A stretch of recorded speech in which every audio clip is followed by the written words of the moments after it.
Jim, can you do me a favor and make sure that either you or Susan are familiar with who the other people's phone numbers are that are on here so that we can keep track of attendance for those people? Yes, sir. We got it. You do? Okay, beautiful. Thank you.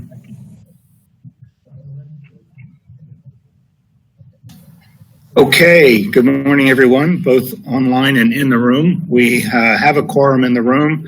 I'm going to turn things over to Dave now for some technicalities to run through for the meeting the way we're supposed to do it in compliance with our policy. And so, Dave, and then back to me, and then we will conduct the meeting. Dave, all yours. Okay, so for the record, we do have a quorum, as Mr. Porter has just mentioned. We have Mr. Cheshire, Mr. Doctor, Mr. Needs, and Mr. Porter are all present in the room, and I think you can all see them online. So at this time, our next stage would be to vote to allow the other members. So I'm going to read some of the, a little script. We note that a quorum is physically present at the meeting and there are members appearing virtually. The opinion of the district's general counsel is that the existence of COVID-19 would constitute an extraordinary circumstance. However, it's the decision of the members of the committee physically present using their good judgment, if this is an extraordinary circumstance, to allow members appearing virtually to participate and vote during the meeting. The decisions must be consistent and not discriminatory. Okay, Jim, do you want to go through the list of primary representatives and alternate representatives? Yes, I will do that. Representing Marcia Andrews is Mr. Berger and Mr. McCoy. Are either one of you online?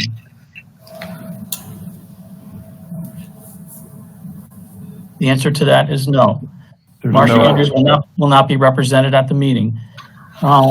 Representing Ms. Ayala is David Porter and Frank Simon. Mr. Porter is present.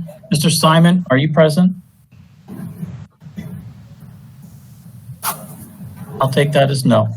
Representing Mr. Barbieri is Lou Doctor. And I believe that Mr. Lassiter is on virtually. Mr. Lassiter, there's two reasons for us to allow virtual participation. The first of those is, are you confined to home or hospital due to illness or accident? Or is your in-person absence due to a death or serious illness of the family? Or do you believe that the COVID-19 virus is an extraordinary circumstances? Do either of those apply to you, sir? Can't hear you. Unmute yourself, Ken. There we go.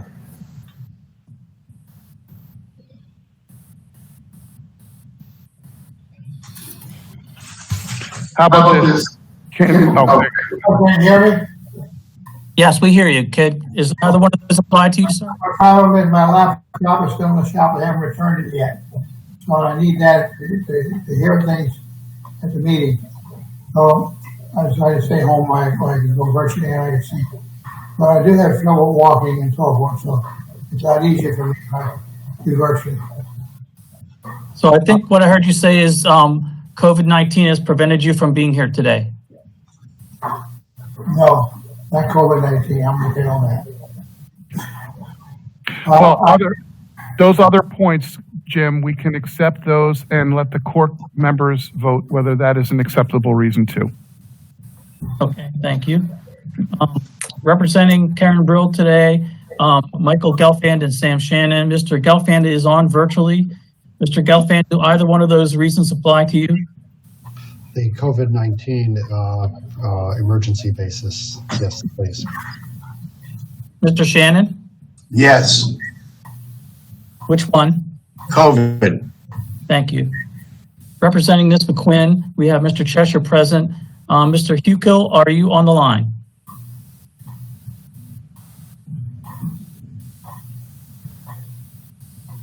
I'll take that as a no. Representing Dr. Johnson is Leah Gaines.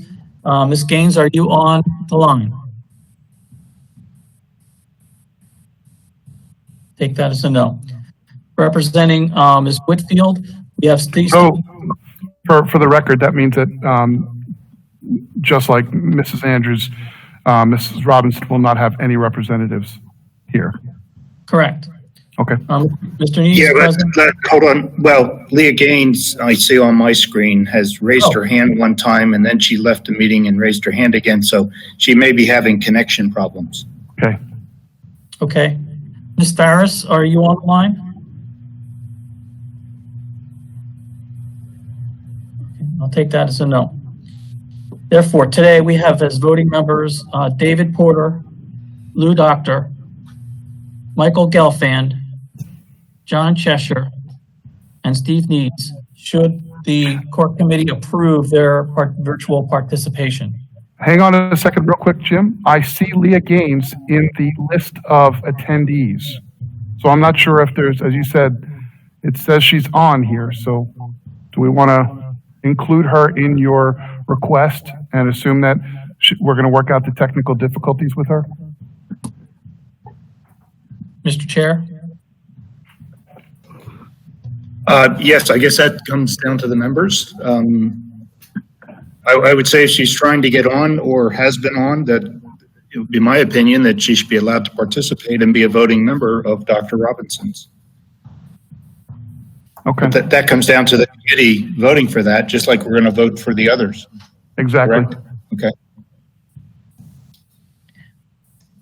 Okay. So, Jim, why don't you give us a rundown then of who the members in the room need to vote for to allow them to participate?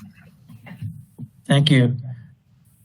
I need to know yes or no vote. Mr. Porter, will you allow virtual members Michael Gelfand, Sam Shannon, and Leah Gaines to participate virtually?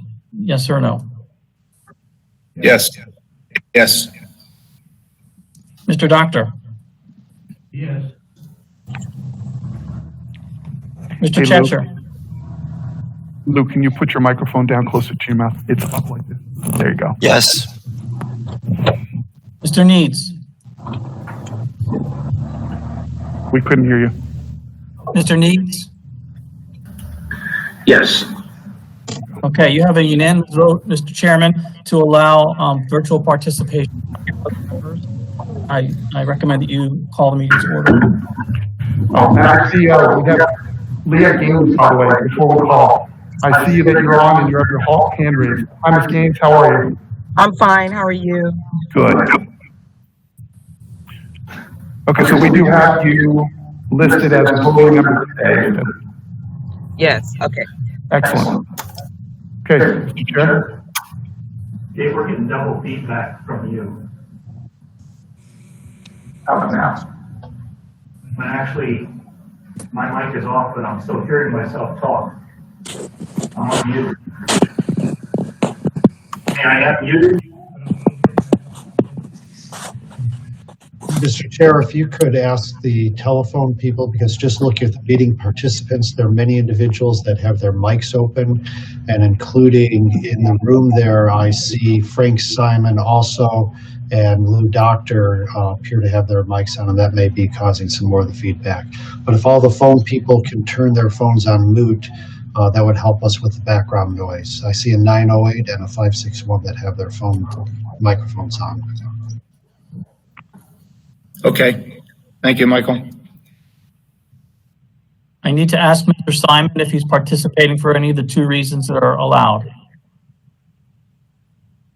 Mr. Simon, are you online or present person? I'm here. Virtual. Physically? Oh, virtually. Okay.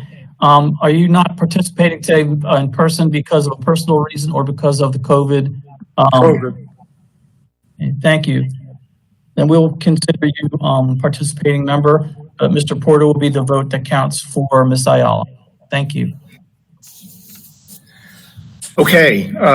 Jim and Dave, are we done with those formalities and move forward? I believe. Okay. All right. Good morning, everyone. Thank you for joining us virtually or in the room. Let's go down our agenda. And we've already got the attendance. I have no report. Anyone with a conflict of interest of anything we're reviewing today? I'm not seeing any hands raised in the room. Anyone virtually connected? Okay.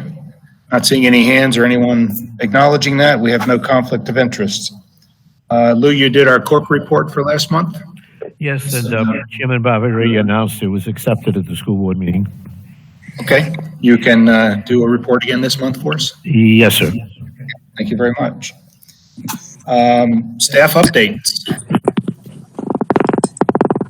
Mr. Porter, I just wanted to have a note on the agenda today that under meeting notes, we'll be asking you to vote for last month's notes, and also we need to have a short discussion with our legal department regarding the meetings we were unable to convene. So if you don't mind giving us a chance to do that at the time, I'd appreciate it. We had an actual meeting from last month, so we would be reviewing the minutes down underneath 6.01, correct? Correct, and we'll do that, but we're asking for a moment to talk about the other meetings as well. The other non-meetings? Correct. Okay. Do you want to do that now, or do you want to wait and do all of that when we do minutes? I'd like to wait. I just noticed that Virginia joined the meeting. Would you like to consider allowing her to virtually? Yes, anyone in the room have an objection to allowing Virginia to participate? And everyone here says accepted. And Jim, let me just interject here. This is Holly Hahn. The CORC will need to vote on both Frank Simon and Virginia because they joined after the original vote occurred to attend virtually. Thank you. Very good. Mr. Chair, would you like to call for a vote on Virginia and Frank Simon? Jim, you need to ask Virginia the reason why she's not attending. Oh, got it. Virginia, we have to ask this question. Pardon me. There needs to be a reason why you're not participating in person. There's only two valid reasons. One is you have a severe personal problem or an extraordinary circumstance with the COVID virus. Is either one of those a valid reason for you not to be here today? Virginia, you need to unmute and answer that question. There you go. I keep trying to unmute. I don't have my COVID shot yet, so I'm not going into meetings. Is that valid? That's valid. Thank you. Yes, it is. Jim, do you need to poll us all individually again to make sure we're okay with Frank and Virginia participating? Yes, I think I just need to poll the the members in person, though. Mr. Porter, are you good with that decision? Yes. Yes. Mr. Doctor? Yes. So, Mr. Cheshire? Yes. Mr. Needs? Yes. Thank you. Motion passes. Well, thank you. Okay, now I think we're on to staff updates, correct? Okay, Jim, Yeah. would you like to go first? Yes.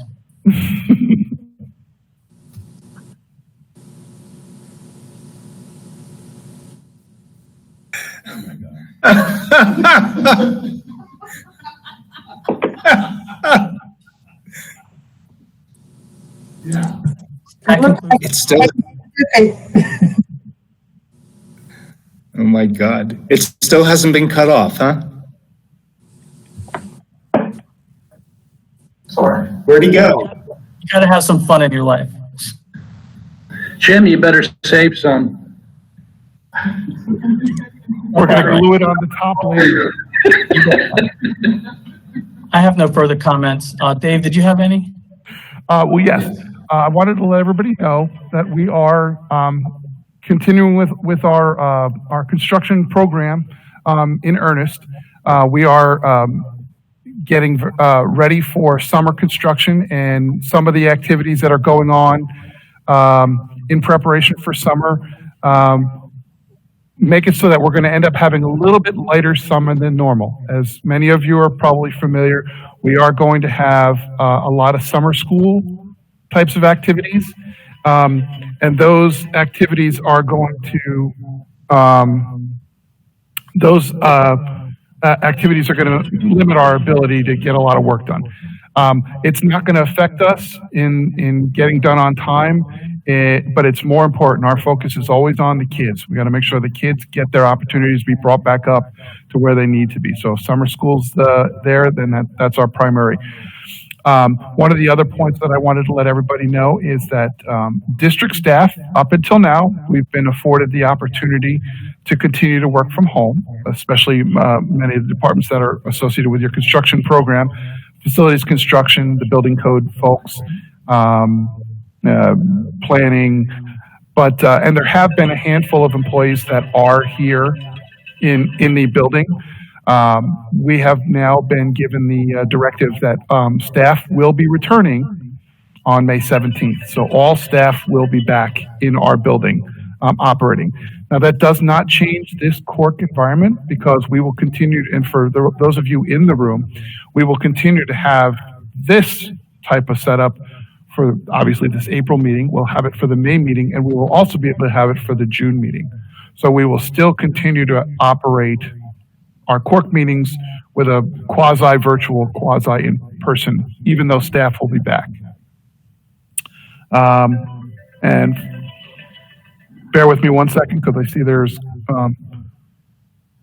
texts going back.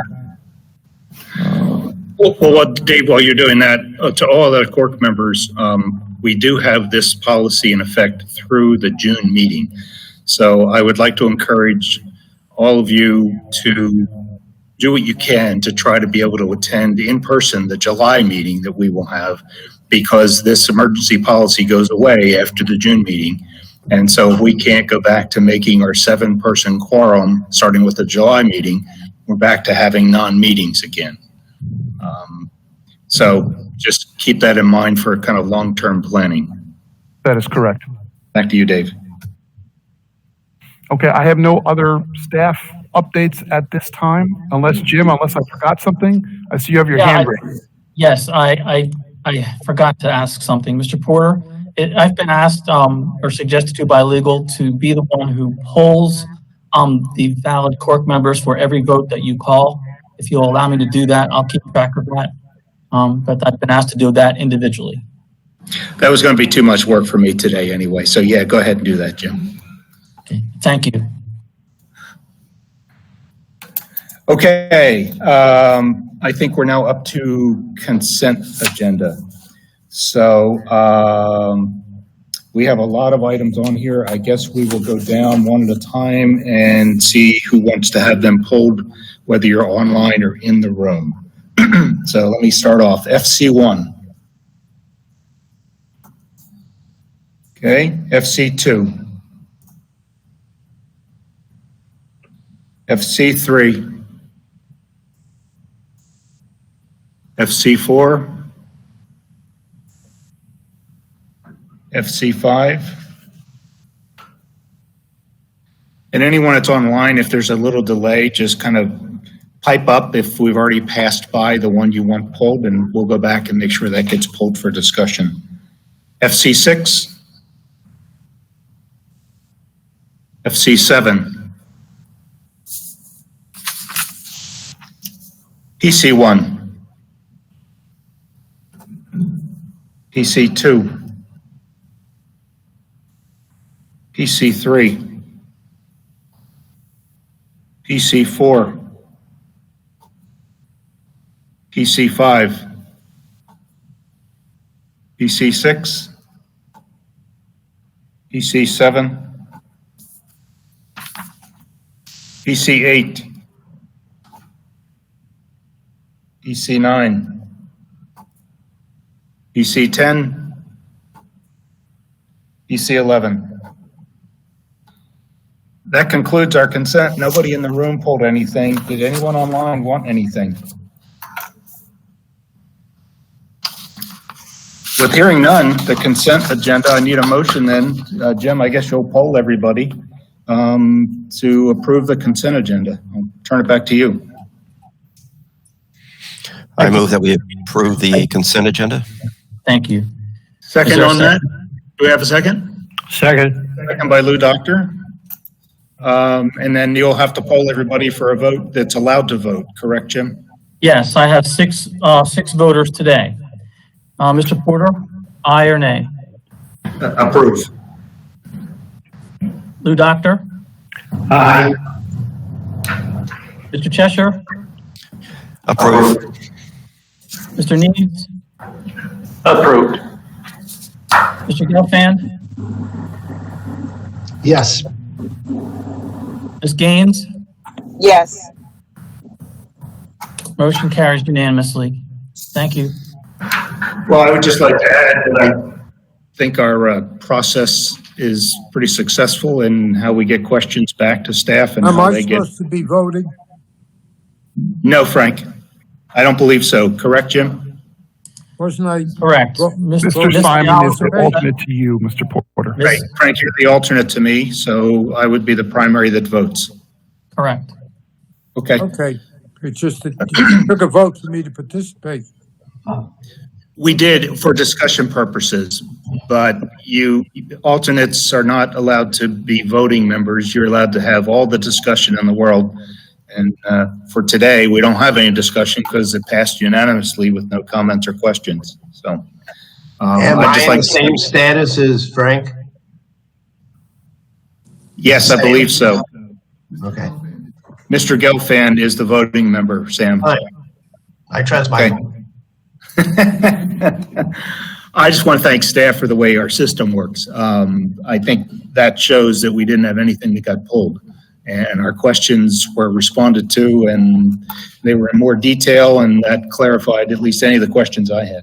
So, Yes, Mr. Porter, if I may, I had one thing I forgot to mention. I probably should have mentioned it in staff, was just so everybody understands, you had asked a question, or someone had asked a question, I can't remember who it was, but somebody asked a question about how purchasing and facilities construction establishes the 0.85, and we'd given that written description.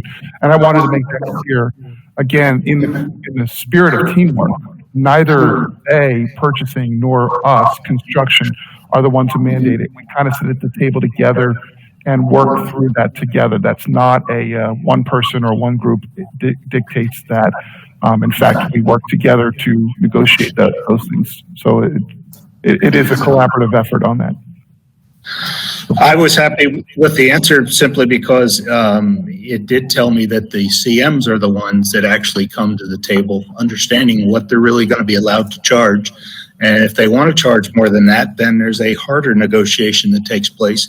And I think CORC would then raise the issue if we get somebody that wants to charge 1.5% and it's presented to us by purchasing, then it would be a CORC question to go, okay, why have we done 20 projects at, 0.085 and now we've got somebody that wants to double that number? We concur completely. And as a matter of fact, as I've said to some of you before, you wouldn't get to see that because it wouldn't make it that far. We just, it's not something that we're willing to accept, and we agree. Well, let's talk about the scenario of somebody that does want that, a CM, and they don't want to back off of that. Does that mean you go to the number 2 person that would have been selected? Yeah, there is a bit of a process, and I will let purchasing expand on that if necessary. But yeah, there's basically, this is a negotiation prior to the first executed contract. So if we can't negotiate terms of the contract, there are steps we have to go through to get them to understand that we will not be entering into a contract with them, that they lose that right. And eventually we will go to the second one. But it's not just, sorry, you couldn't agree, you're out. Tomorrow morning we'll meet with number 2. There is a bit of a process that purchasing will walk us through. Okay, thank you. Discussion items? Yes, Susan? Sorry, Leah Gaines and Sam Shannon have raised their hands. Oh. Okay, yeah, I didn't see that. I'm not seeing them visually on the screen here. I'm sorry. My hand was raised accidentally just then. It's still raised from the beginning. Okay. Sam, did you have your hand raised? I couldn't find my arrow to unmute me.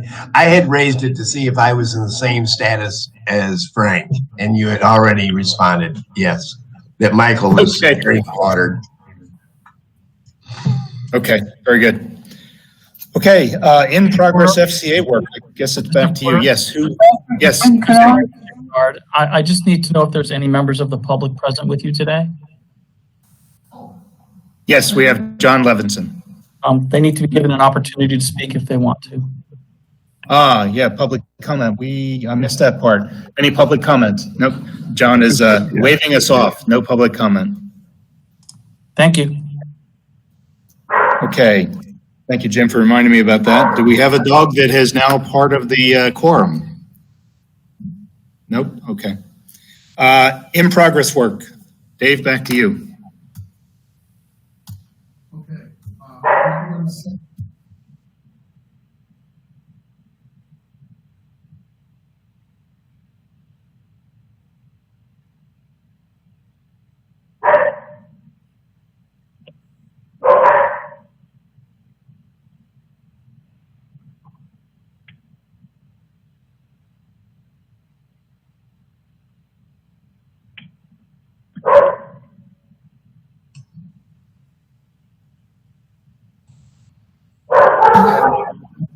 I'm not hearing you. You can ask the with the area code 567. It was really the dog that I wanted to do the presentation. We'll just let him do it. Sorry about that. But seriously, Mr. Dolan, Mr. Porter, can we ask the person at 561 ending in 57 to mute themselves, or if you will mute them and disconnect them? Thank you. Jim, I believe you can mute that person that is ending in 57. There you go. Thank you, sir. Okay. This same type of presentation that we do every month. You can see the first slide is the revenues generated and committed to projects and how much we've expended so far. We're pretty well keeping on pace, and we're going to continue to update our numbers on diversity, but they all continue to be in the same range. Sorry, let me slide this thing over a little. Okay, this is typical of our monthly solicitations. And I always say this, but I want to remind everybody that this file is uploaded on the board docs site, so it's accessible by the public if the public's interested. But this is primarily meant for the board to see which projects are going to be advertised shortly. You can see the column for the professional services and the pre-con services that are actually, some of them are already out on the street. Malaluca was recently awarded, selected, not awarded, selected for their CM at risk. And we will be doing the Del Prado, the core expansions coming up shortly, and transportation coming up shortly. This is not going to work, is it? There we go. Okay. We've got a couple more facility renewals, Crystal Lakes and Point Siena coming up. We have Pahokee High School. We are endeavoring to do a facility renewal at Pahokee High School in rapid efforts. So we may have to do a CM at risk for that, so we may do a solicitation. But the next one's Coral Sunset Loggers. Those are facility renewals, Golden Groves and H.L. Johnson, Omni, Whispering Pines. These are all the FY23s that will be coming forward. You'll notice that I jumped over Roosevelt Full Service. We are pushing towards getting that out in August and September for advertisement. Actually, soon for advertisement, awards in August and September. And then the last one on that list is Winbrook and Pine Grove modernizations. We're going to be doing those both at the same time. So coming up in a couple of months, those modernization projects will be hitting the street, and we'll need selection committee members for those projects. Okay, what's happening in the coming months?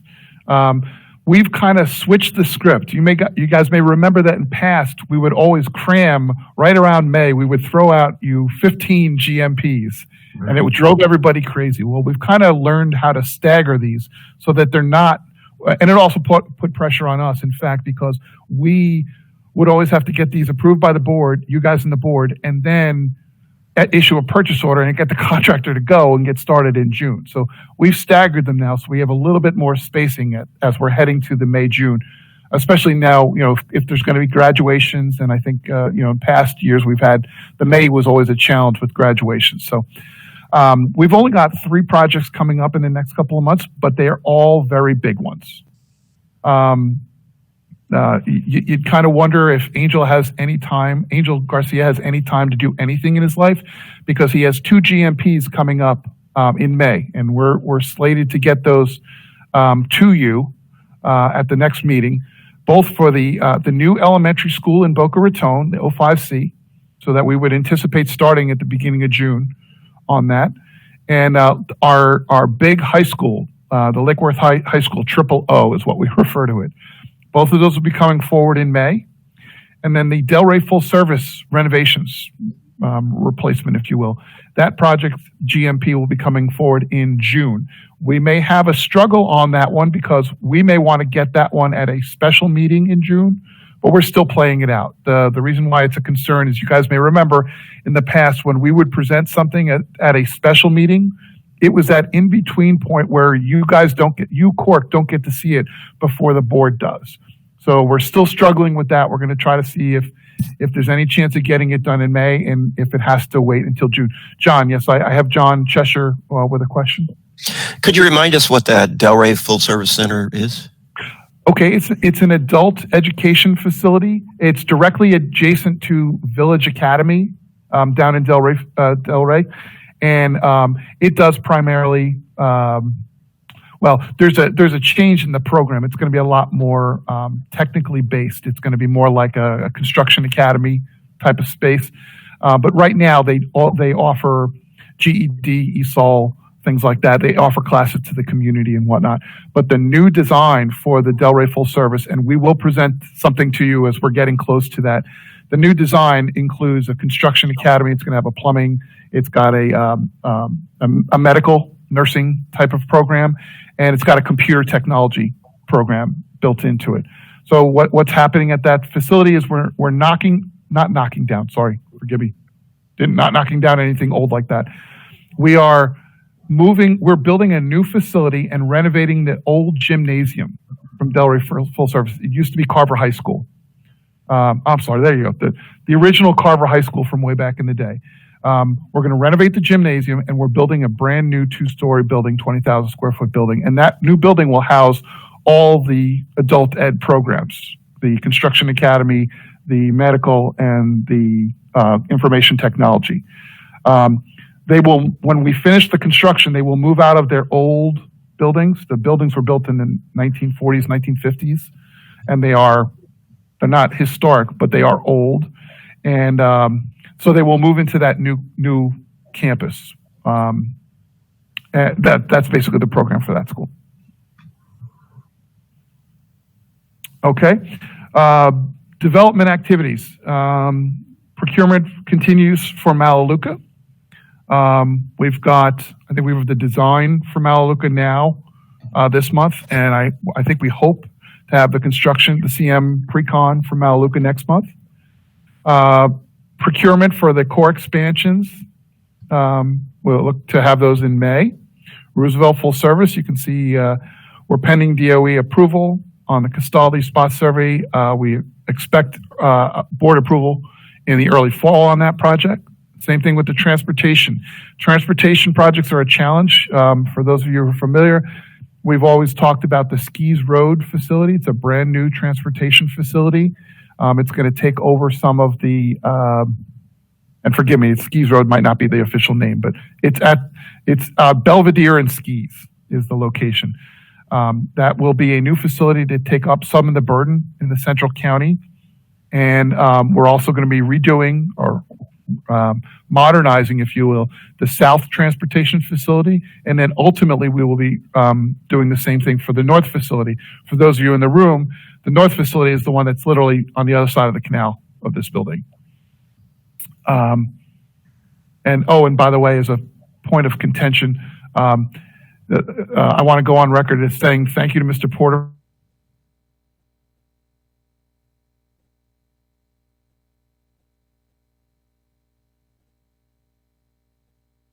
So, wasn't our issue. We're as anxious as anybody to get that open.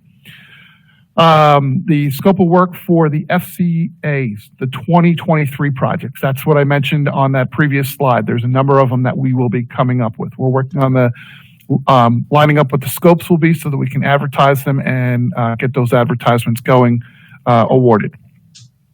Design, OO and 05C are both done, and we're getting permits. GMP next month. Actually, we have GMP now. We will have the agenda item ready for you, both agenda items ready for you next month. Delray Full Service, the GMP is getting finalized right now. Eagles Landing, Murakami, Orchard View, Santa Lucius, and Dwyer, we're going through the scope validation process. That's the early stages of the design process to make sure we know exactly.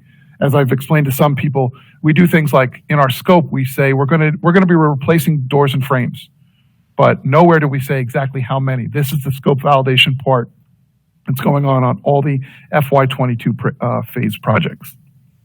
Design kickoff meetings for designers that were approved back in March. We've gone forward on those. And the 17 PP, the New Boynton Middle School, some would refer to it as the Sunset Palms Middle School. That project is still in design. It's about a half step behind the OO and the 05C. We anticipate later in the year that we will start construction. So we'll probably bring it to you at the end of the summer, early fall for approval, and then start construction thereafter. And again, that will be another one we will present to you the design as we get a lot closer to it. As a matter of fact, for next month, because we are looking at the GMPs for both OO and 05C, I might actually have Angel do a quick presentation or be a part of this this presentation next month. So ongoing facility renewals, I'll try to touch on a couple of them, but you can see the activities that have been ongoing. Northmore, we finished the Building 6 roof coating. It's on one of the items. Pahokee Elementary, we're continuing with our HVAC replacement at in Building 7. Palm Beach Lakes High School. Many of you are familiar with the little theater that's there. It's a kind of old historic one. We are replacing the lights because many of you have probably been there and seen that it's extraordinarily dimly lit. So we're making those improvements. That's going to be a great improvement to that whole campus. Spanish River, and on my next slide I have Wellington High School. Both of those are being done by the same companies, and they're roughly in the same time frame. And we have a bit of work going on at both schools this summer. You'll see that Starlight Cove. That's one that started not too long ago. So we're really jumping on that. The lighting, again, we always tell you guys how important the lighting is in those schools. And as soon as those lights are done, it makes a huge impact on that school. Here's some of the photos of some of the activities.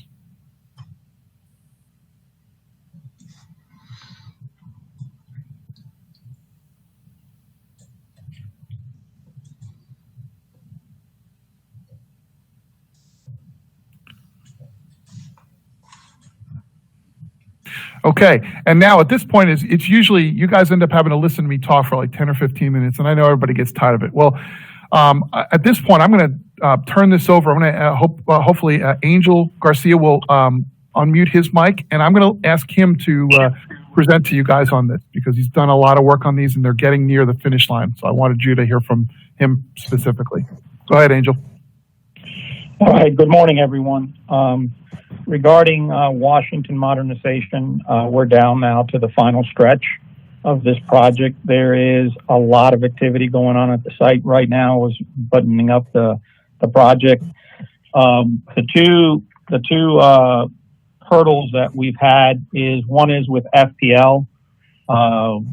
They have come in a little later than expected, and we really tried working with them. We had several meetings, had to include our energy manager to assist us to get them to cooperate with us on our schedule. When they finally came to work on the riser pole, their crew had some kind of issue going on, and they had to pull off. And we ended up getting an emergency crew back a week later. So what White's has done, White's is the CM, what they did is they brought in generators ahead of time to try to get the chiller and HVAC system flushed and be ready for when power came back on. Power finally was turned on last Friday. The school now is blowing cold air, and it's moving along very rapidly right now. So White's is in a recovery mode right now due to that setback. Everything else pretty much is moving along on schedule. The other issue we've had is we were a little late in getting vendors for the security cabling on board. So they're coming in a little bit behind schedule, and they're going to try to work overtime and so forth to try to recover that. But everybody else is moving along. If you look at the pictures, all of the underground utilities, if you look at the site photos, I'm not watching the presentation, so I'm hoping Dave is following along with me. But if you look at the site photos, all of the underground utilities are in.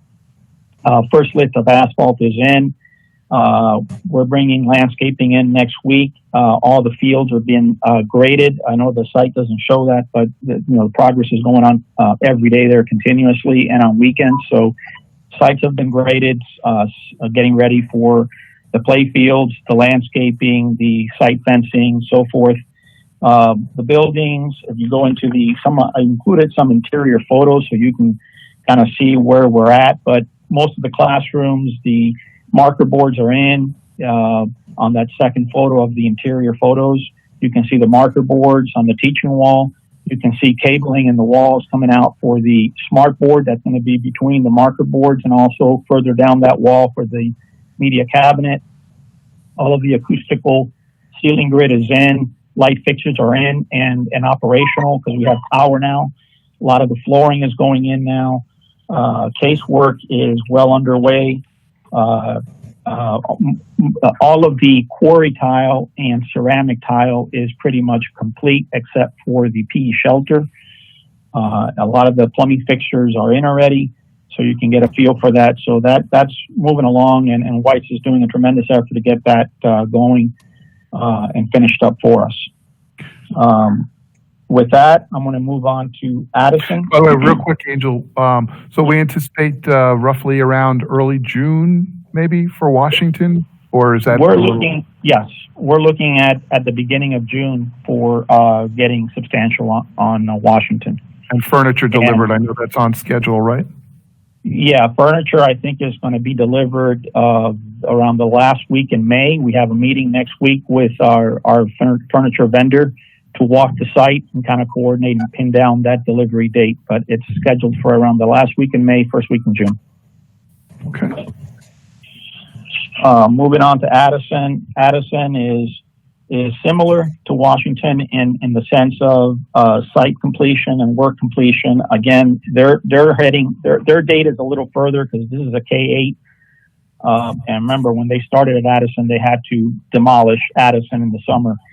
So their end date, I think it's in mid-July, but they're on or just a little bit ahead of that right now. They got all their underground complete. If you look at the site in Addison, again, the picture is a little bit, they've done more work than what the picture is showing on the site photos. But where you see that entrance, that first entrance there on the bottom right of the second photo showing the overall site, that's the bus drive. And that area actually there has been already graded, rocked, and it's ready for asphalt this week. So it's a little bit ahead of what you're seeing there. A lot of the canopy along the front and the parent drive has already been installed. The play fields have been graded, and they're moving along quite well. As far as the inside, they're really advancing on the inside. All of the classrooms are about to start getting flooring. By the way, we got power for Addison about the same time last week. I think it was Thursday last week. And so they've been flushing all the systems, and they're starting to blow cold air throughout the school so they can start flooring. but the classrooms are, except for the flooring, the light fixtures are in, the acoustical ceiling grids are in. You get a picture there on the interiors that picture on the bottom left, it's the PE cover shelter, which is an extension of the building. Pretty unique cover shelter for a P area. And then as you move along in the interiors, you see, took a few photos there to show you the teaching wall, again, with all the cabling ready for the TV monitor and the media cabinet, elevators in, all of the cabling in the corridors is now a long way, terminating into the closets. And then the last photo I included there was just to show you the quarry tile in the kitchen is coming along well. They got one whole half done, and they're working on the second half of that kitchen. So all in all, no hiccups here. We've had everybody pretty much on schedule, and we're tracking well. That's all I got, Dave. Okay. Thank you, Angel. Thank you very much. Goodness gracious. And does anybody have any questions for Angel on those two projects? We're really excited about it. It's coming down the finish line. And the good news is Angel's still keeping all his hair, because it's definitely a frustrating, challenging time. There's a lot of stuff going on these two projects. So. Well, I had questions about Washington and Addison, but they weren't about the construction. About Washington, they're using a temporary school now, correct? That is correct. They are correct. That's correct. They are currently housed in Lincoln. So what happens to Lincoln when Washington students go back to Washington? We're working on some other groups being able to go in there. Grove Park? No, it's not big enough. Not big enough. It's Washington is a small capacity school. Grove Park is a 750 student elementary school, something along those lines, and they wouldn't fit in there. Okay. Question I've got for then Addison. The Addison students are in the Verde temporary school that we built for $10 million. So what happens with that temporary school after August?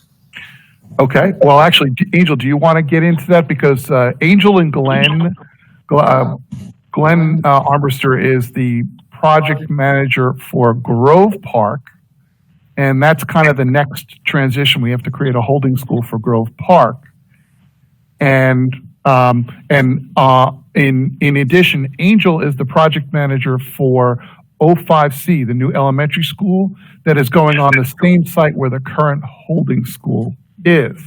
So literally this summer, when June 19th happens, or whatever the last day of school, June 18th, we kind of have to get them out, get the modulars off, and start the work going on 05C in order to have 05C ready for next summer. But I kind of touched on an overview. Angel, did you want to get into any of the details on that? Just a little bit to elaborate. So we're coordinating that holding school site. David is right now going to be basically dismantled come June 19th, right after school lets out. The portables is what we're trying to coordinate as to where they need to come out right away, and they're going to come out in phases to allow for construction to begin of elementary 05C. We're trying to coordinate and working with Glenn and Virgil of how to get them to where we need them for the next holding school. So that is in the works right now. It's in coordination right now. But the bottom line is they need to be dismantled right away, and they need to start coming out in phases. We're also looking at utilizing some of the existing canopies that were put up for that holding school, and as well as the chain link fencing and some of the exterior water fountains and so forth, and incorporate that into elementary 05C so that we don't end up paying. We ended up paying for that at the holding school, and we don't want to discard all of that. We want to reuse as much as we can. So all of that has been taken into account into the new design, and we're working with Moss to try to coordinate reusing that as they're putting together their GMP for elementary 05C right now. So there's a lot of coordination. We have to get the holding school, Addison from the holding school out and into the new Addison. And we also have to start now getting that site ready for elementary 05C, which is scheduled for next August in 2022. So if there's that coordination piece is going to be very critical, and timing is going to be of the essence there to get everything done adequately. I guess one final question I've got, maybe this is more for you, Dave. The portables at the Verde Holding School, I'll call it, they were rented. We don't own them. So does our lease expire and we're going to extend the lease, or what? Yes, the lease does expire, and we're working with Mobile Modular is the company that we're renting them from. We're working with them to try to figure out the system to allow them to allow us to keep them. Because in fact, right now, Mobile Modular is they have a lot of needs elsewhere. So we need to try to set up a holding school, but we won't need it right away. So we're trying to make sure that we can rent them, not lose them. If it falls apart, we need them in 6 months from now. So we are working with Mobile Modular about those. We're going to rent for Grove Park as well. So we may end up renting them for, let's say, 6 months with no use, just to hold on to them. And that's what I'm trying to avoid doing. I want them to allow them to put them at our site, not charge us for the use, knowing that they can't rent those for 6 months and then have us get them back. Right? It might be in their best interest for us to just hold on to them for 6 months, no rent, and then we'll reassemble them in the right place and activate them. Steve Needs, you had your hands raised. Yes, my concern is, does the Addison Holding School, does it have a lift station that was added just for the portables? Are we going to dig it up and reuse it? I'm going to let Angel answer that if it's okay. Angel, because Angel was the SPA who did that, and knowing what's going to go on. Go ahead, Angel. Yeah, so that lift station was put in there when we were doing the Verde Holding School that Glenn managed, and then it stayed there for Addison, and it's going to be reused for the new holding school. Steve. Okay, sounds good. Thank you. It was a good question. Steve, go ahead and mute your mic again, please. And that way we don't get feedback within the room. Mr. Chair. Okay. Yes, Leah. I'm not sure what the response was to your first question about what happens to Lincoln after the Washington temp relocates to the site. In the planning stage, no permanent decision right now on what to do with it. Correct, Dave? Correct. And at this point, what I can say is it's not going to be an academic. It's not going to be a school. It's not going to be something that we relocate another school there at this point. Because again, the point was the space on the second floor of Lincoln isn't big enough for the vast majority of our elementary schools. Most of our schools are 700, 800, 900 students. There are not that many seats. There's not even close to that. Right now, Washington is about 300, 350 students. So they were able to fit in that second floor space. And we actually used that new Epic system we told you guys about, the intercom system, and it's part of the enhancement, to be able to break out the schools into two separate schools so that the announcements that got for Washington only went to the Washington classrooms. The announcements for Lincoln went to the Lincoln classrooms. So we were able to use that because it was a very small school. But unfortunately, the other schools that are going to come forward, Grove Park, Malaluca, Winbrook, these are all schools that are 750, 800, 900 students. So they're not really going to be able to use for that. So we are actually planning on relocating other district administrative services there. Don't know exactly what that's going to be or how it's going to work out, but we are anticipating using that for those extra purposes. Michael, I see you got your hand up at just 1 minute. I want to finish up with this.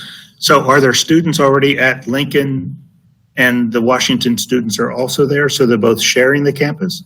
They are. Will the Lincoln students stay at Lincoln, or they're going to get relocated? They will. Yeah, they've always been on the first floor of Lincoln. They've always occupied virtually the whole first floor of Lincoln. Right now, Washington shares that school. They share the cafeteria, they share the media center, things like that. But basically, their classrooms are all upstairs on the second floor. That's how it's operated for the last year and a half. And they have a good relationship, good working operation, where cafeteria can be used by Lincoln and then by Washington at different times, that kind of thing. So that campus has two principals right now. It does. Okay. All right. That's why it was very important that we were able to differentiate and separate out. That's why Epic turned out to be a godsend at that school. We were able to separate the two schools in virtually everything about it. If there's a fire alarm test, it's going on in one building, it's different than, those kinds of things have to be joined together. But a lot of the other things, if Miss Battle wants to make an announcement for Washington, the Lincoln kids don't need to hear about it. They don't need to hear when Washington's testing is. So that's things like that really helped out. The bell schedule. The bells at Lincoln might be different than the bell schedule at Washington. Epic allows for that system to be set up where they can control everything. They can make, as a matter of fact, sorry, I'm going off on the Epic, but Epic allows them to say during testing, when they turn certain classrooms into testing rooms, well, they can make it so that the bells don't ring in that room or in those rooms for given periods of time. So that's why Epic really helped us out to make two separate schools in the same physical building. Michael, you had your hand raised. Yeah, going back a bit, one question, I don't recall, where is the new Boca Raton Elementary School located approximately? The new Boca Elementary School is on the current Holding campus, and that is physically located just south of Don Estridge Middle School. If you're familiar with Don Estridge, yes. They have a field that the Hornley Park is to the east. Well, just to the south, there's a little sliver that also was part of DeHornley, and that is the portion of land that the city granted to us to allow us to build a holding school, and then B, ultimately build a permanent elementary school there. Dave, did you have anything else? Because then I had additional questions. Were you done? You and Angel were done? On that, the only things I have, if I can quickly scan through the rest of the presentation. Plamosa School of the Arts. Next month, this month I just had Angel do the presentation. Next month I'm going to ask Gary French to do the presentation because he's working on that school. As you can see, it's also well underway. It's hard to see this, but see the little white roof and then the little black roof next to it. That's the classroom wing, and the big box over to the right is the performance wing, the arts and performance wing. This is a 6th, 7th, and 8th grade expansion. But keep in mind that we are only loading the 6th graders in this summer, at the end of the summer. So it will be done. Right now the contractor's telling us that they're going to be done with everything by summer. We're still reluctant to confirm that, but regardless, we're comfortable that the classroom wing will be done in time, and especially as it's only being 1/3 loaded, so it shouldn't be a problem getting the space occupied. So you can kind of see this is a little bit further behind the Angels, Addison and Washington's projects. Second to last one was the modular classrooms. That's basically done. We're still going to do the fire alarm. Now we're going to do it over the summer break. It was a little bit more of a challenge on that. But that is basically done and occupied. All 26 of the units are being used. The phase 3 GMP for the agriculture program, that relocation, Angel should be having that come through very shortly. Again, you kind of wonder, does Angel do everything? But yes, this Jupiter Mods was Angel's project as well. We've got a list of the projects that, because I always want to make sure we give Jim a proper love that he deserves, because lots of these things mean a lot to the schools. They're minor projects, but they're critical to the facilities. And you can see Joel Campbell's doing the modulars at Jupiter Elementary. And I drive by them every day, and it looks like they're getting pretty darn close. So a lot of good progress on the minor projects. There's a couple of photos of, I'll do a better job. We're going to label those the next time. And that's it. So, David, you had questions you wanted to go back to? Steve Needs had his hand raised first. Go ahead. I just wanted to make mention that years ago when I was working for the district, one of the things I did was help planning for the Pomosa plant and school site. And we left provisions in the chiller plant itself to add for another chiller plus underground piping for future additions. And it's nice to see that they're now being used and utilized. Yep. And that's awesome. Yep. And unfortunately, sometimes, that was great. That actually turned out to be excellent. Sometimes the best laid plans don't always work out, because we had the fire alarm and we did the same thing on that. We had planned for the expansion on the fire alarm. Well, it turned out that the equipment aged out and that it didn't allow for an expansion, the old version. So we ended up having to bring a whole new panel into the main building and do that. So we do the best we can to try to use, and that was, as you said, that was a great effort that they had planned for the expansion in the future. Okay, questions I had. We have a very short summer because school starts early and they're getting out late. So has that altered your proposed summer FCA plans? Yes, sir, it has.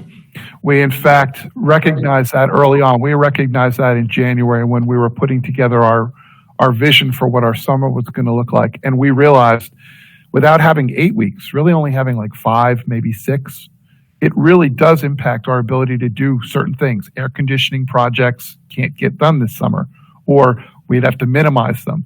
And the other part of it, we also had the vision back in January that we knew the schools were going to say, hey, we have a lot of catching up to do academically. We're going to have a lot more academic programs going on this summer. Plus, we're also going to have summer camps. Lots of people want to get back out and get things going. So we recognized that that was going to be the case. So we kind of short-armed our efforts. We kind of said, yeah, with the shortened period and knowing that a lot of these schools are going to need to have these academic programs, we didn't want to have schools filled with. And so as it is, right now, we really only have 3 schools. We just added another one. Thanks, Glenn, by the way.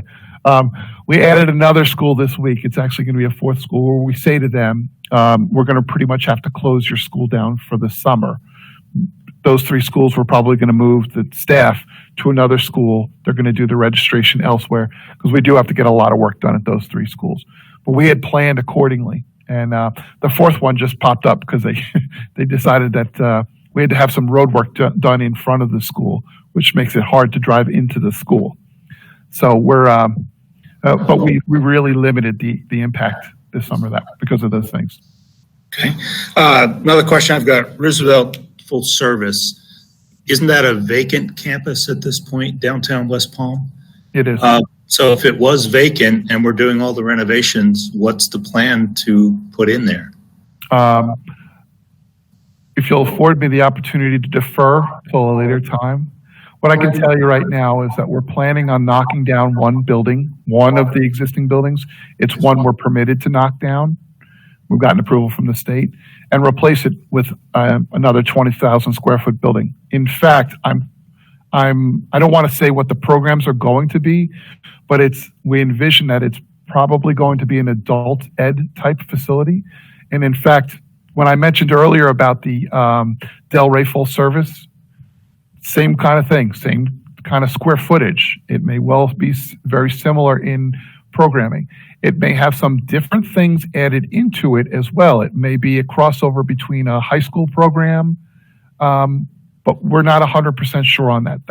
So what I can tell you right now is we're probably going to knock down one building and build a replacement building in its place for some sort of adult ed. But beyond that, don't really know what's going to be in it. I would suggest at a future meeting that you come back with a firm plan of action. Been on CORC long enough that we've been presented with projects that didn't have definitive programs. And it was always like, okay, why are we spending the money if we don't have a definitive program? Yep. And if it's like, well, maybe this and maybe that, then maybe we shouldn't be doing it right now. Well, And David, maybe the money is elsewhere. hi, David, this is Wanda Paul. We're Great. working through that as we speak. So we know that there will be an adult ed presence. There's a lot of community involvement in terms of what to do with the buildings on Tamarind Avenue, the buildings that front Tamarind Avenue. So it's one of those projects that the community has asked for many years, and we're working through that right now with community leaders. Yeah, I'm all for doing something there, and it sounds like an adult education, construction academy, teaching facility, something like that would kind of be ideal for the community. So just come back with whatever kind of firm plan comes up. Leah? Absolutely. Yes, and I just wanted to add that because that particular facility, as a former Roosevelt High School, has tremendous, significant historical impacts to the community, both locally, regionally, and actually nationwide. There is, as Ms. Paul mentioned, a wide community input and feedback into what the programming is there, and we're making great progress there. I think we're pretty much there. I just wanted to say that. I had one question. It's been at DOE with the Castaldi issues for a while, has it not? Is there a reason why it's lingering there? No, we have now just recently gotten approval. Okay, very good. Thank you. Okay, so on that one, just come back to us with whatever final plan gets determined, because I think that would be helpful to validate at least this committee's role in saying dollars well spent. Yes, and the reason why I'm being cagey about it is because I know I've sat in on meetings with the academic side as we're working through plans on ideas, and as Ms. Paul mentioned as well, the community. So rather than tell you absolutely we're going to do this or have, we're. You know, that's okay. Obviously, the design and the costs are all driven.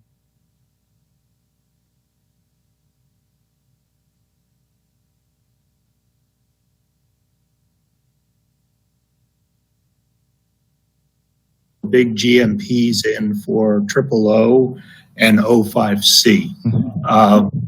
How have the GMPs compared to the budget in terms of the present market conditions?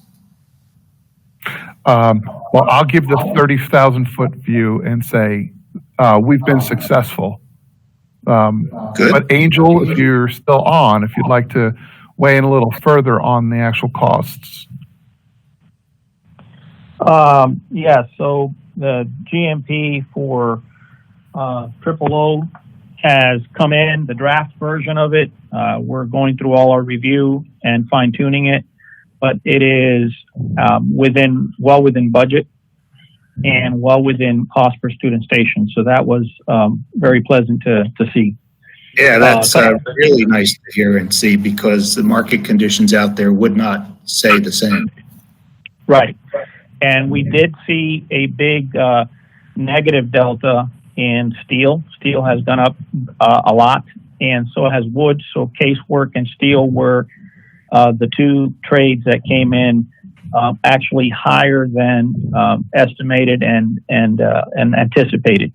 But the other trades came in below, and so overall it came in, like I said, well under budget and well under cost per student station. So when you're saying steel, that would also then include rebar, which means any concrete frame materials are going to be higher. Mm-hmm. The concrete, Dave, came in right around the estimate, give or take. It wasn't that where I'm referring to is the structural steel that came in. That came in higher, and also the casework came in higher. But it compensated for other trades that came in lower. So we had a good number at the end. Excellent. Okay. That's all my questions. Anyone else in the room or online have any other questions for Dave? Nobody in the room? Anyone online? Okay. We'll move on. Thank you, Dave, for the update. Follow-up. Anyone with follow-up questions? Seeing none. Reviewing policies. I guess that's Jim. Yes, it is. I just wanted to remind you that on follow-up, you had asked for proof that we were taking care of business with respect to delegated authority. And the only thing to add to that, those documents I provided to you is that we insert a document in every single transaction to prove that we have stayed within the lines outlined in the school board policies. Moving forward to policy review, I presented two of those to you. The first one is 7.23, and there are several suggested changes. So the first two are related specifically to the state law that changed last year. So we must change, it's not optional. We're going to reduce our level of retainage to 5% instead of 10%. And we're now required to provide one single punch list instead of our usual habit of several. Let me say it that way. The last change is something that Mr. Cheshire pointed out to me, and that's related to a policy change we made in 2017, which required general contractors, no matter what size contract they have, to be subjected to retainage. And I had asked that that be put in because, if you may recall, in the Great Recession, we had 3 or more small contractors that refused to pay their subs and walked away from our work. And I believed at that time that we should put retainage in for those smaller companies. But the law has removed my ability to do that, or our ability to do that. So that has to be changed. So those are the 3 changes. Basically, they're all related to a state law. Are there any questions or comments on those? Go ahead, John. Then I have a question. Unmute yourself, John. Yeah, I'm having trouble with this trackpad getting unmuted, but I got it now. Yeah, I just had a couple questions or comments. Under the very first sentence, whenever a general contractor is required, I wonder if you can come up with something different there. That just doesn't sound right. Well, yes, I've actually, John, hopefully in the document I posted there for you, that I struck that line. Now, No, I haven't seen that. yes, I added the Right. comments because they were very pertinent, and now I've updated that document. That needs to be stricken because it's no longer correct. It's something we have to take out. The part about the contract is over $300,000. Yep, still you have were that? correct. You were correct about that too. The law specifically says 200, and I've changed All that right. on the red line. I didn't see the change. Was that part of the agenda? I think it's there, Dave. Yes. It's there now. It's in the red What was line it? copy. Was it in what was sent out? Yes. I didn't see it. Thank you. Jim, this is David. If Yeah. you go to item number 6C on that red line copy, Yes, sir. the second line, to accommodate market conditions, contingency may be used. I think grammatically contingency should be capitalized because you're talking about capital contingency as kind of a noun. I'm not sorry. Can you give me a line number on the red line or not? Yeah, 6C. Item 6, line C on, this is 7.225, redlined and numbered revision. Oh, we didn't. Yeah, we're not on 7225 yet, but I thought we were. Okay, never mind. Okay, I didn't have anything on 223. Anybody else? Anyone online? Okay, then they are your comments on 223. okay, thank you. Jumping to 7225, let me do my little briefing first, and I'll answer your question. Okay, go ahead. Because this one's really important to us. Suggested changes are to fully document the term that currently exists in there for constructability suggestions as an allowable use of contingency. And so we're going to potentially call it constructability initiative now, and make it more formalized. That's the first one we would like to talk to you about. Suggested change number 2 is to codify that we're using an architect's continuing use authorization as a design change order. We do not have any other policy that addresses that, and that is a significant change we'd like to incorporate in this round of revisions. The next suggested change is to make it clear that on renovations only, because the quantities of deficient items are so hard to quantify and we need our eyes in the field to be making good decisions for the school board on how to use this money, we've we got legal permission, and we've been using that as a reason to increase or decrease scope of things that are in scope now. If they're not in scope, we have realized they have to use a change order, but we would like to be able to use things on renovations only to increase or decrease the quantity. Next change is something we incorporated with our change order policy, which has been working very well. And this would delegate to Ms. Paul the ability to sign our CCUAs that go to the school board. That helps us be a better business partner, and we turn around our documents faster. And the last change we're recommending, we would like to change one thing in the policy regarding allowances. In 2011, the policy was changed to not allow contingency use to be applied to an allowance, nor any part of an allowance to be used as contingency. And that one is just fine because an allowance is put in the package for a specific purpose and should not be used for any other reason. However, when an allowance is bid out in the construction project, it's, especially in this market, it's sometimes coming in over our estimate. And so we're asking for the flexibility to use contingency money to increase the amount of an allowance that has come in over its allotted budget. And those are the changes that we are asking to be made on 225. And I'll take any questions now on any one of those. David here. So with the in-scope items, how and when are they defined so that everybody's on the same page that they were in scope and not something that's really outside the scope? Okay, so that would be found in our documents on the bid tables. You can see exactly what we bid, and then you'll know that we took bids, and whether we decided to VE it or out or not remains to be seen when the GMP is approved.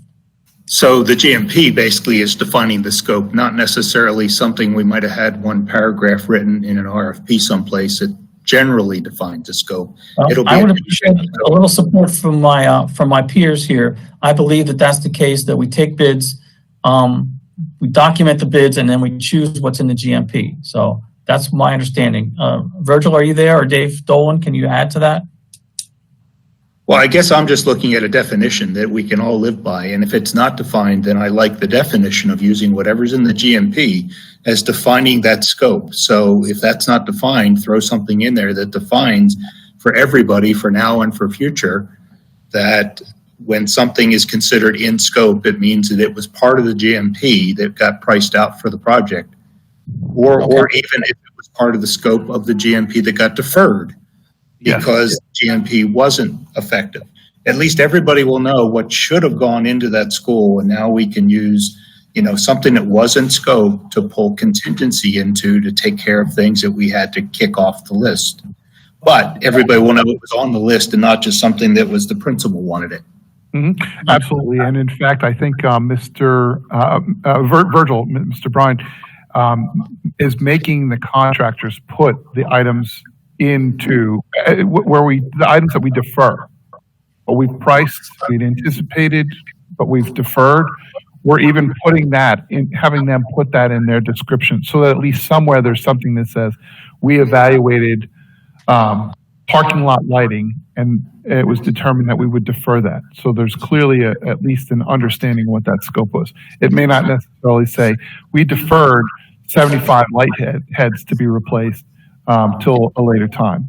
It may not necessarily say that, but the plans do. And I think, is that along the lines where you're concerned that the plans support the GMP? The GMP makes reference to what's in the plans, telling you exactly how many we should or shouldn't do? No, I would just like to have that term in scope defined. And if it's defined by whatever we have the GMP bid at, and then you bump stuff for value engineering or something, then to me, it's still in there. Instead of it being, all of a sudden the principal wants a marble tile in the office and somebody says yes. Well, that was never part of the scope, so we shouldn't be using contingency for that. That would be a change order. Absolutely. Okay. Jim, my final question, go ahead. We don't have any problems with that, right, Jim? That makes sense. No, that's fine. I love accountability. Yep. Okay. And then back to my 6C, I think the second line where it says contingency may be used. I think the C on contingency should be capitalized. because we do refer to capital contingency everywhere else in terms of capitals. So I think that Understood. one, I think that should be capitalized. Steve, did you have your hand raised? Your hand is still raised. I didn't know if you had it for something we're talking about. Okay. Anything else? John, anything for you? Okay, go ahead. Jim, I apologize. I didn't see the revised policy. I guess I just assumed it was the old one and that you hadn't included my comments. So is there any of one of my comments that you didn't take, I guess, or address? Can we go there? I do have them here. Just give me a second. Because I had quite a few, and I can't tell, if you took them or not. Yeah. Jim's long hair is getting in the way of him doing things quicker. Thank you. John, I'll just give you your comments. We did include the term constructability initiative to make it clearer. Your next comment was to define allowance, and we've now done that. Allowances. Your next comment was that the scope was too broad, and we've discussed that with Mr. Porter right now, that we're going to be better about defining what's in scope. So I think your question was answered on that as well. Your question was, did we ever put contingent in a purchase order for the architect? And the answer to that is yes, we do that. We do that every project, or I don't think it's every project, and we have to check on a case-by-case basis to make sure it was put there. Otherwise, it has to be an amendment that goes to the school board process. So we are doing that. Your next comment was also on buyout adjustments regarding the increase or decrease of quantity. Have we answered your question on that?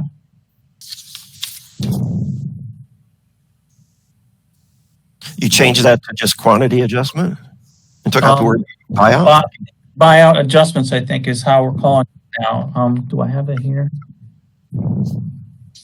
Buyout, yes, it's buyout adjustment. It's in the definitions now. It's item 3, line 20.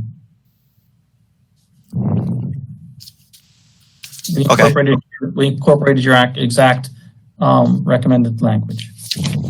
All right. And you had another typo down under construction management at risk in the definitions, which we've incorporated as well. Anyway, we got them all, John. I tried to. I assume that the next step here is you're going to give us another chance to review this next month based on the discussion today? We're not approving this today, are we? As far as this, if you guys are okay with where I'm at, I will start the process of getting the policy in front of the school board. I'll report back to you on what we discussed today.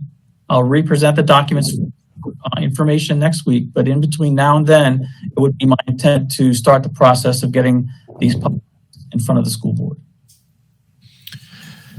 Jim, why don't you give an explanation before John questions it? How long does it take to go through the school board process? So he doesn't think that we're going to have it approved by next month or something. Yeah, most of you know, because you've been sitting on the committee for a long time. It's not fast. We have 2 electronic routines that we have to go through that goes up and down the approval system here at the school district. Then we have to get permission from the superintendent to get on a workshop for the school board. Once we schedule the workshop, we get the information back from our school board members. We incorporate their comments, and then there's an initial approval stage. Holly, feel free to correct my language if I mess up. Development stage is a formal, it goes to the school board for their approval. They're allowed to comment at any time in that process. We incorporate their comments and bring it back and that will take us at least 5 or 6 months to go through that process. Well, will I still have a chance to review your changes here and make comments next month, and that won't screw up your process? You won't have to start all over again? Yes, you can do that, John. Actually, if you want to do that after this meeting and send them to me, yes, better for me. But if you want, we can delay the whole process by a month. Well, I'm not sure I can do that. It's just send them to you without CORC seeing them, can I? That's what I was going to say. I'm questioning, Jim, whether or not it's even worth, if it's just easier to defer it 1 month. We'll bring it back again next month for a vote. right? We actually have to vote, have CORC vote to approve these. I don't know. Mr. Porter, what do you think? I think it would be good to vote. John, what if they do all the red lines? You still have an issue that you want to see the final black and white document. Mr. Chair, Yes. I recommend maybe we do a conceptual approval with the additions that were discussed here, with the addition of the definition of scope, as well as the other recommendations that were added. And if we do a conceptual approval, then at least we have given some sort of approval to move forward at this point. Yeah. Yeah, Holly, go ahead. And I just want to say that what Jim talked about, it going before the board, should a CORC member feel that there's a point that maybe was missed in the CORC discussion that needs to be brought up, they're certainly free to reach out to a board member, whether an email or at an in-person meeting, to express those concerns. Because if I'm correct, Jim, I think the way that this historically has passed, or that how they've been handled, is you've talked about the reasons for the changes, the suggested changes. CORC has given you feedback, and then typically you will incorporate that feedback, and then the policy revisions kind of move along that track of going towards the ultimate goal of going before the board, correct? Okay, yep, that's good with me. I'll bring the stuff back to you. You'll have another month to look at everything. I'll incorporate your comments today, and then we'll take it at the next meeting. Yeah. I just think that's easier and safer. I mean, we've waited this long to get these going. It would be nice to have them, adopted yesterday, but that's not going to happen. So that way we all have the opportunity to see the pure black and white version without all the red lines and everything, to see, okay, is this now got everything the way we want it to go to the board? Very well. And for the record, yes, you're welcome to go on to board docs right now, and the red line version and the non-red line version are both there, so that you guys can review it between now and then. So you don't have to wait till next month, or wait the 5 days between when it's posted and when we have the meeting. So, any CORC member have an objection to what we've decided to do with the policies to make sure they come back next month? Okay, I'm not seeing any hands raised or anybody in the room saying no, so that'll be the plan of action, Jim. But yeah, nicely done on getting them to this point. I think it's a dramatic improvement, and everybody can then be on the same page for how we use contingency and go forward. So, good. Understood. Thank you. Okay, approval of minutes. For our last meeting, which was a real legitimate meeting, does anyone have any issues with the minutes? No one in the room does. Anyone virtually? Excuse me, Jim? Mr. Porter, we do have to vote. Someone has to move and second, and we have to vote. Okay. I need a motion to accept last month's minutes. Susan's minutes. Yes. Need a motion? Steve made a motion. Need a second? Second.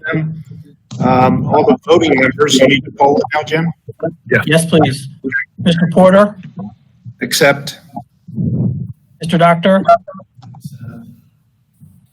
I couldn't hear that. I think you're muted. Are you muted, Lou? Accept. Thank you. Mr. Cheshire? Accept. Mr. Needs? Accept. Mr. Gelfand? Yes. Ms. Gaines? Yes. Motion passes unanimously. Thank you. Okay. Yes. Yes, thank you. So Susan and I prepared notes for November, December, January, and February for meetings that you did not have under legal advice. We wrote down what we thought was the right thing, and legal has now gone and reviewed those documents and would like us to make them more concise. And so we're going to bring them back to you in May, and they are going to ask you to vote on them. And I know that you've kind of resisted taking a vote on a meeting that wasn't held. So I'd like Holly to please explain why we need to do that. Yeah, it's under the Sunshine Law. Any board that's subject to the Sunshine Law is required to prepare minutes. So based on that fact, it's our recommendation that minutes be approved by CORC. They're going to be significantly different from the minutes that were posted for CORC's last meeting. So I think that once you have an opportunity to review these very condensed meetings, which will basically say CORC attempted to meet, there was not a quorum, and the meeting was adjourned, and then it will provide a listing of those members that appeared virtually, those members that appeared in person.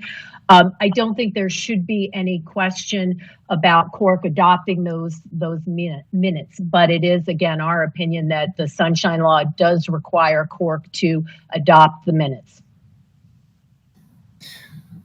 I guess I'll just question that simply because my understanding of Sunshine is that you adopt the minutes of an official meeting. And if there's no official meeting, then there was no meeting. And therefore, if you have no meeting, there's no minutes.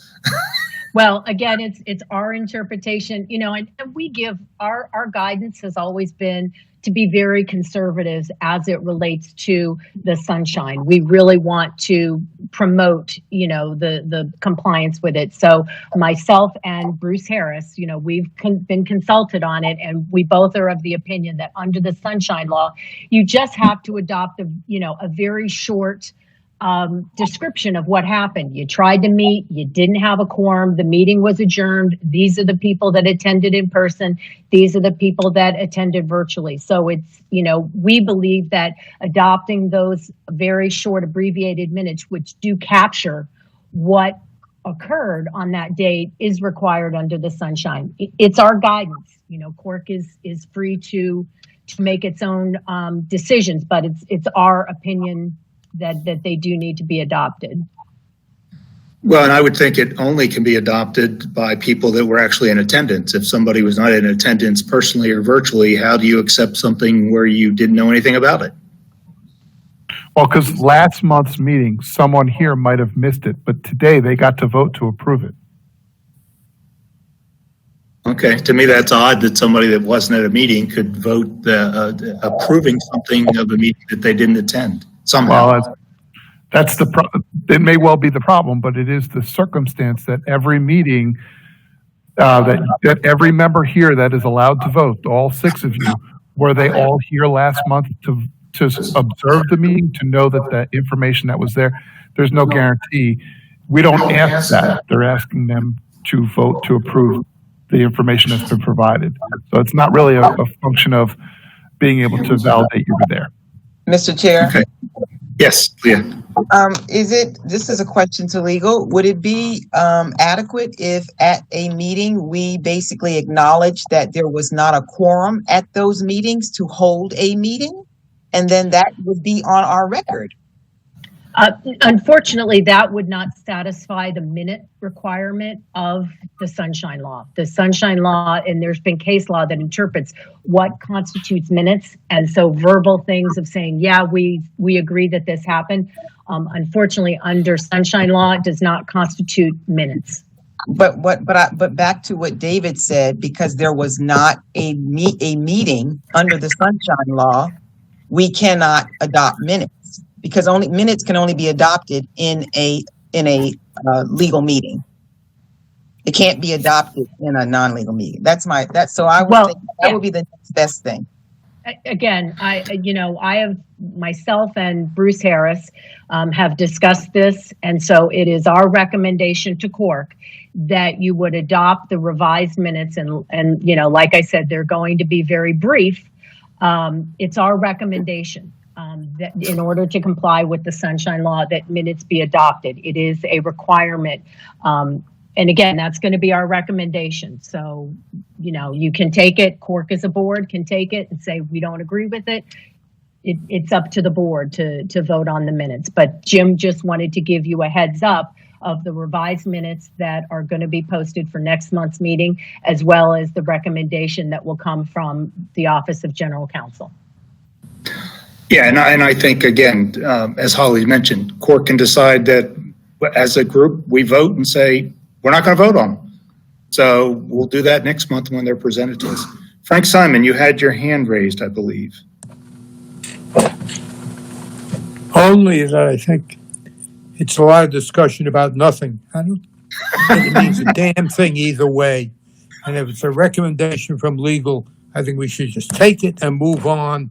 I don't see a damn thing that I would care whether it's official, unofficial, right, wrong. Take their recommendation and go with it and stop the discussion. Okay. Michael Gelfand, you had your hand raised too, I think. I'm not going to waste time on this further. Okay. Okay. Very good. Okay. So that takes us, yeah, Dave. Yes. And again, I'd really like to put a quick note out to the gentlemen that are in the room with us from the IT department. Guys, thank you a ton. After the struggles we had last month, they came out, they did a lot of testing and checking. And our solution, by the way, for everybody else who's not aware, we have district laptops. So these are all people that are tied into the district network. And knock on wood, by and large, except for one little glitch, I think we had a much better outcome this month. And I thank you guys very much for your efforts in doing so. And we plan to see you back here for the May meeting and the June meeting, because we are going to have to be connected the same way. And I know with my own laptop here, I tried connecting to the public network a couple times and just get booted off, which is what happened to us last month. Okay, review and set the agenda for next month. I don't think we've mentioned anything specific. You will come back to us when you know something more firm about Roosevelt as to the programs that are going in there. David? Yes, Frank. Since we are going to have some major selections coming up, I would like at the next meeting somebody to define clearly how they're going to run those meetings in terms of COVID. We've been doing selections with COVID. I know we have, but I'd like to redefine exactly what's going to happen at the ones that are coming up that are so important. Well, I don't think it'll be any different than it is now, where all the selection committees are happening at the Pew Center in Palm Beach Gardens, over behind the middle school. It's a district building, and it's an auditorium. Well, it's a big cafeteria type space. It's probably 80 feet by 80 feet. It's got chairs in the audience for the audience to sit, and then there's one long table for the selection committee members to sit at, and we're literally separated by a full cafeteria table between us, and we're nowhere near the audience members. And when the audience members want to come up and shake your hand after the event, they're told not to, give you a wave or something. So I've been at a few of them, and they've been perfectly fine, in my opinion. When you come in the door, they give you the same temperature check, and you got to sign a form away that states that you're not ill, you haven't had a fever lately, 3 or 4 other symptoms that you have to circle that you don't have, and anybody entering the building for any purpose has to sign that away before they let you in. So in my opinion, they can't make it any safer, and I don't see that changing for a while. So that should answer your question. Is there any sound enhancement in that building? In other words, is there any speakers or anything of any kind? Don't know, Dave. That would be something to look into, like we've had previously at CORC meetings where Frank gets a headset and it's got some audio enhancement. That's a very good question, Frank. Particularly when you're talking about a large space. Yeah, Dave will look into that. We're going to try to use that audio enhancement stuff that I've been talking about, because they actually have things you can wear a pendant around your neck that both audibly you can hear and you can speak very clearly. So we may try to do something like that. Okay, we'll look into that, Frank. Yes.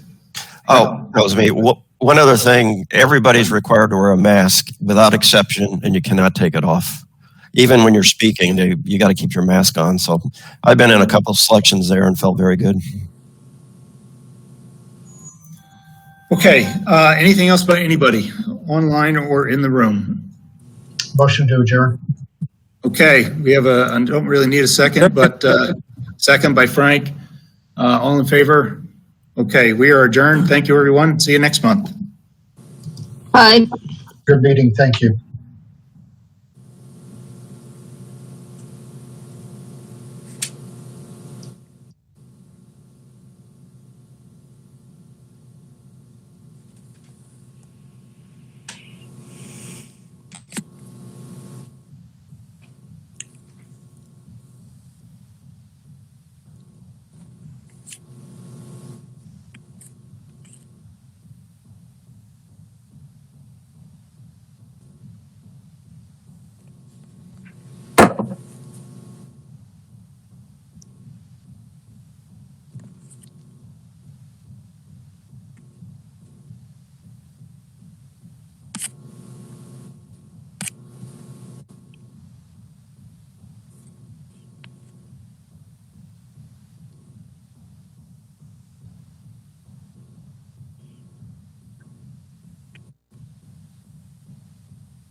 Frank, What?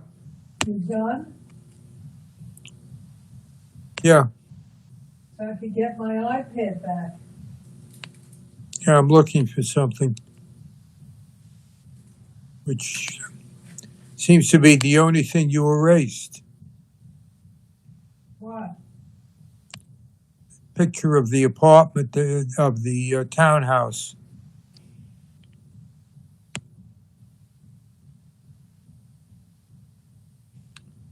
But you see, what's happening is the fact that I erase a trivia doesn't end up erasing yours.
Yeah, would you put this book on the stool next to my pocketbook?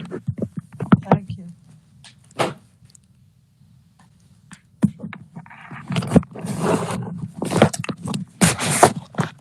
So how was the meeting? Sure.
Hello?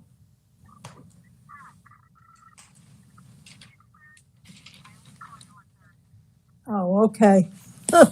But I know you're not working this week.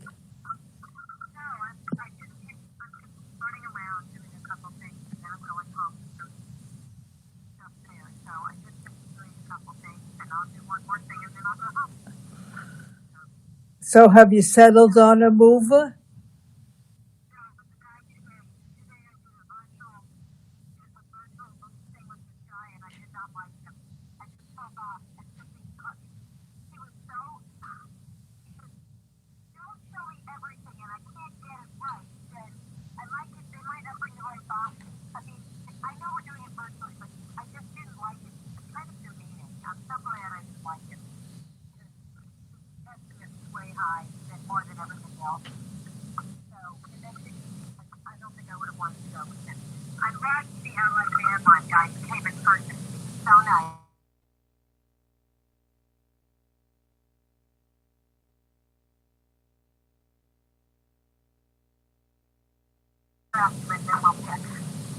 Okay.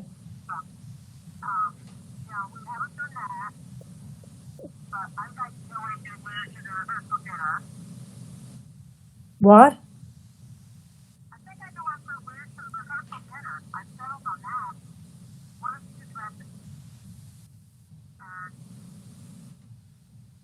What I'm wearing is not dressy.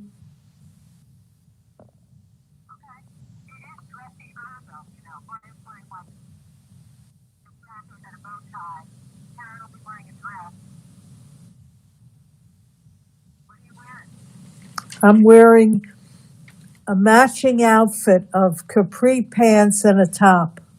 Take a picture and send it to her. I'll take a picture and I'll send it to you.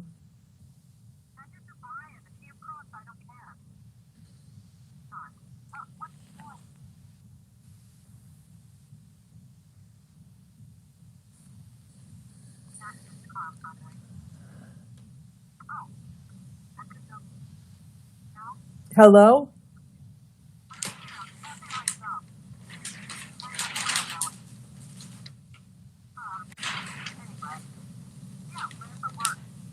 Okay. Yep. No, that's it. Okay, bye. Yeah. Should you move the chair to a reaching distance? I'm not going to go over and get it.